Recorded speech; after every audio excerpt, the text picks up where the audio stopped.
Assalamualaikum warahmatullahi wabarakatuh. Perkenalkan, nama saya Hermelia Putri dengan NIM 223173, Prodi Manajemen kelas RA10. Baiklah, di sini saya akan mempresentasikan materi yang telah saya pelajari, yaitu mata kuliah dari Manajemen Sumber Daya Manusia. Baiklah, langsung saja ke definisi manajemen sumber daya manusia, yaitu merupakan suatu perencanaan, pengorganisasian, pengkoordinasian, pelaksanaan dan pengawasan terhadap pengadaan, pengembangan, pemberian balas jasa, penintegrasian, pemeliharaan, dan pemisahan karyawan dalam rangka mencapai tujuan organisasi.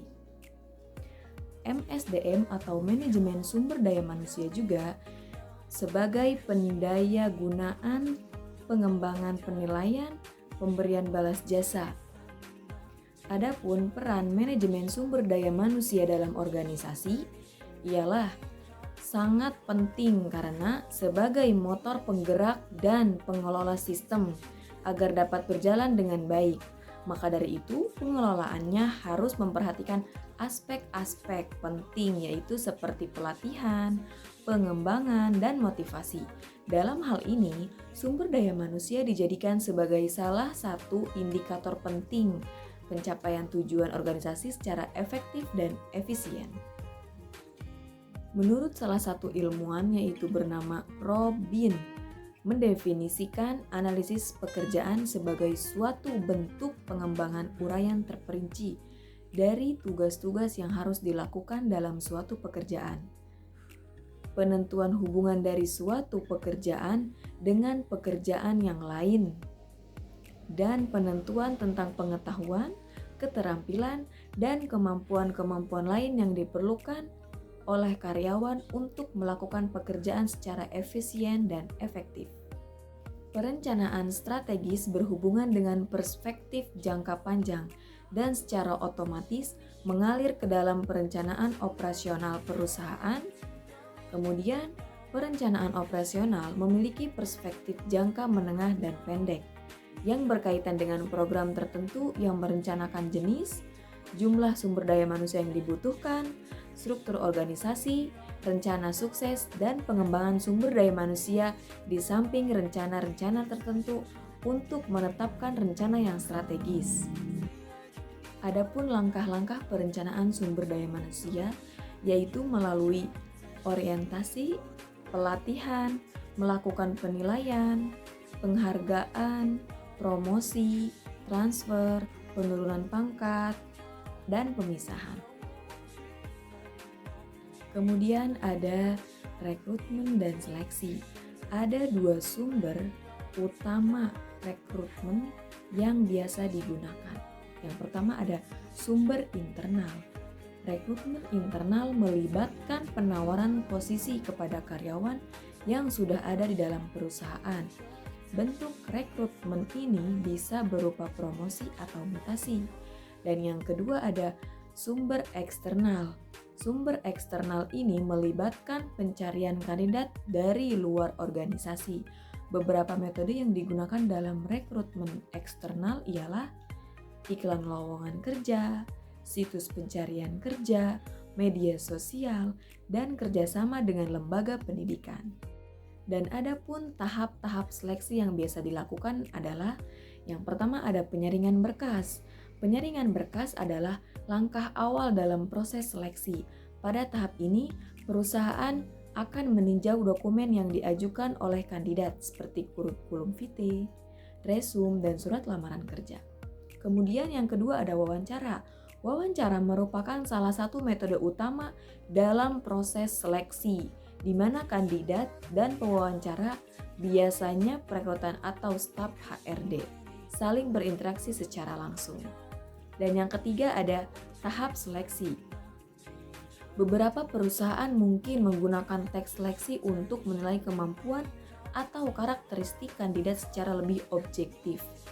Tes ini bisa berupa tes psikologi, tes kemampuan kognitif, atau tes keterampilan teknis yang relevan dengan pekerjaan. Kemudian ada penempatan dan pemberhentian karyawan. Penempatan karyawan berarti mengalokasikan para karyawan pada posisi kerja tertentu. Hal ini khusus pada karyawan baru dan untuk karyawan lama yang telah menduduki jabatan atau pekerjaan termasuk sasaran fungsi penempatan karyawan dalam arti mempertahankan pada posisinya atau memindahkan pada posisi yang lain. Kemudian ada metode pelatihan dan pengembangan sumber daya manusia. Yang pertama ada on the job training.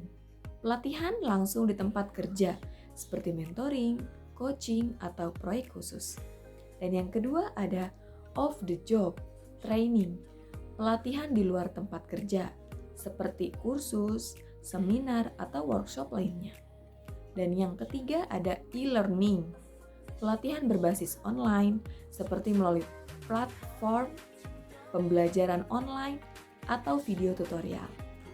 Kemudian ada simulasi. Pelatihan dengan menggunakan simulasi untuk meniru situasi kerja yang sebenarnya. Kemudian ada pentingnya pelatihan dan pengembangan sumber daya manusia, yaitu meningkatkan kinerja. Pelatihan yang tepat akan memberikan karyawan keterampilan dan pengetahuan baru yang dibutuhkan untuk menyelesaikan tugas dengan lebih baik. Kemudian, meningkatkan produktivitas. Karyawan yang terlatih akan bekerja lebih efisien dan efektif sehingga dapat meningkatkan output produksi dan meningkatkan motivasi. Pelatihan yang memberikan peluang untuk berkembang akan meningkatkan motivasi karyawan dan rasa memiliki terhadap perusahaan. Kemudian, menghindari keusangan. Dunia kerja terus berubah. Pelatihan atau akan membantu karyawan untuk tetap relevan dan up to date dengan perkembangan terbaru. Dan yang terakhir, menurunkan tingkat pergantian karyawan.